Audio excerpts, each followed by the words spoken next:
வணக்கம். கிருஷ்ணர் அர்ஜுனனுக்கு ஏன் கீதையை உபதேசித்தார்? அர்ஜுனனுக்கு ஏற்பட்ட எண்ணற்ற சந்தேகங்களுக்கு பகவான் கண்ணன் கூறிய விளக்கங்கள் கீதை என்ற புனித நூலாக மனித சமுதாயத்திற்கு கிடைத்திருக்கிறது.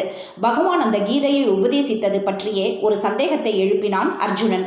அர்ஜுனனின் சந்தேகம் என்ன தெரியுமா? ஸ்ரீ கிருஷ்ணர் மனித குலம் முழுவதற்குமான மாபெரும் தத்துவ சுரங்கமாக கீதையை அருளியிருக்கிறார். நுட்பமான அரிய பல உண்மைகளை எடுத்து சொல்ல கிருஷ்ணர் நம்மை ஏன் தேர்ந்தெடுத்தார்? பிதாமகர் பீஷ்மரிடம் சொல்லியிருக்கலாம், தத்துவ உபதேசங்களுக்கு தகுதி வாய்ந்தவர் அவர். ஒருவேளை அவர் எதிர் முகாமில் இருப்பதால் அவரை தவிர்ப்பது நியாயமாக இருக்கலாம். ஆனால் அண்ணன் தருமன் இருக்கிறாரே, அவரை விட கீதையை கேட்க பொருத்தமானவர் வேறு யார் இருக்க முடியும்? மூத்தவர் தர்ம நீதிகளை உணர்ந்தவர். அவரை ஏன் கிருஷ்ணர் புறக்கணித்தார்? அண்ணன் பீமன் வெறும் பலசாலி மட்டுமல்ல, மிகச்சிறந்த பக்திமானும் கூட. பூஜா நியமங்களை ஒழுங்காக செய்து வருபவர்.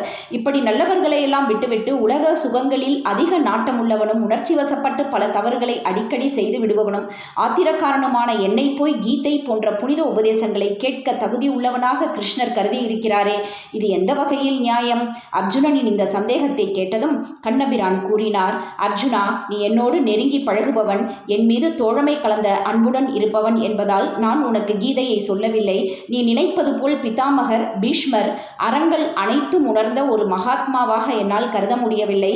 சாஸ்திரங்கள் உணர்வதால் மட்டும் ஒரு மனிதனுக்கு சிறப்பு வந்துவிடாது, கடைபிடித்தால்தான் சிறப்பு. கௌரவர்கள் அதர்மம் புரிகிறார்கள் என்பதறிந்தும் பீஷ்மர் அவர்கள் பக்கமே இருக்கிறார். அதே சமயம் பாண்டவர்களை தனியே பார்க்க நேரும் போது தர்மம் வெல்ல ஆசீர்வதிப்பதாகவும் கூறுகிறார். இது இரட்டை வேடம். ஒரே சமயத்தில் 2 குதிரைகளில் சவாரி செய்வது சாத்தியமற்றது என்ற எண்ணம், சொல், செயல் இவை ஒன்றாக எவனிடம் இணைந்திருக்கிறதோ அவனே உத்தமன். பீஷ்மர் அப்படிப்பட்டவராக இல்லை. தர்மர் கீதை கேட்க தகுதியானவர் என்பது உன் எண்ணம். அவர் நல்லவர்தான், ஆனால் முன் யோசனை இல்லாதவர். தவறு செய்துவிட்டு பிறகு வருந்தி கொண்டிருப்பது அவர் இயல்பு.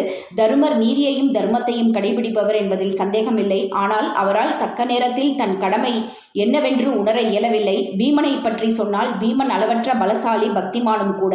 ஆனால் அவனிடம் மனோபலம் இல்லை, அறிவு பலமும் இல்லை. வீண் கோபத்தில் அவன் விளைவித்த உபரிதங்கள் அநேகம். அர்ஜுனா, நீ இவர்களை போன்றவன் அல்ல, மகாவீரன், அதிநுட்பம் வாய்ந்த அஸ்திர வித்தை பல கற்றவன் என்ற போதும் கூட நீ முன் யோசனை உள்ளவனாய் இருக்கிறார். அதுதான் உன் தனிச்சிறப்பு. இதோ பார், உன்னை விட வயதான அறிவிலும் பெரியோர்களான பலரையும் மதித்து நீ இத்தனை வாதிக்கிறாய் என்னிடம். களத்திலே நின்ற போதும் உற்றார் உறவினர் மதிப்பிற்குரிய பெரியோர்களை எல்லாம் எப்படி கொள்வது தேவைதானா? இந்த யுத்தமும் இழப்பும் என்றெல்லாம் நீ யோசித்தாய். அத்தனை பேரையும் இழந்து அரசாட்சியை பெறுவதால் என்ன பெருமை இருக்க முடியும் என்று கலங்கினாய். பிச்சை எடுத்து வாழவும் நான் தயார் என்று கூறினாய். நீ பதவி வெறியனல்ல. பழைய விரோதகங்களுக்கு பழிவாங்க வேண்டுமென்ற முன்பு நினைத்திருந்த போதிலும் களத்தில் அவர்களை மன்னித்து போரே வேண்டாம் என்று எண்ணுகிற உள்ளம் உன்னிடம் இருக்கிறது. ஓரளவு நீதி அநீதி எது என்று சிந்தித்தனாகவே நான் உனக்கு கீதையை உபதேசிக்க பல காரணங்கள். நீதியான வாழ்வில் நடக்க அனைத்தையும் தியாகம் செய்யும் மனவலிமையும் தேவை. அத்துடன் புனிதமான கடமையை உணர்பவனுக்குத்தான் கீதை கேட்கும் தகுதி உண்டு. இப்போது புரிகிறதா அர்ஜுனா? நான் உனக்கு கீதை சொல்ல காரணம் தனிச்சலுகை எதுவுமில்லை, தகுதி சிறப்பு தான் காரணம்.